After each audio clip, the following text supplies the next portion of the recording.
আসসালামু আলাইকুম ওরহমতুল্লাহি বারাকাতুহু। বিসমিল্লাহির রহমানির রহিম। হযরত হাসান বসরি রাদিয়াল্লাহু তাআলা আনহু হতে বর্ণিত আছে,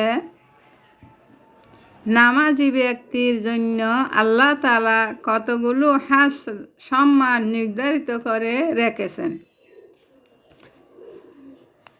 নামাজি ব্যক্তি যখন নামাজে দাঁড়ায় তখন তার পায়ের নিচ হতে আকাশ পর্যন্ত আল্লাহর রহমতের মেঘে ভরে যায় এবং অসংখ্য নেকি বৃষ্টির মতো তার উপর বর্ষিত হতে থাকে।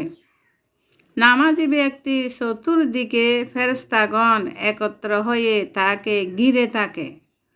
একজন ফেরেশতা নামাজিকে ডেকে বলে, হে বান্দা, তুমি যদি জানতে তোমার সামনে কে আছেন এবং নামাজের মধ্যে তুমি কার সাথে কথা বলছ, তবে খোদার কসম কিয়ামত পর্যন্ত সালাম না ফিরিয়ে তুমি নামাজে মশগুল থাকতে।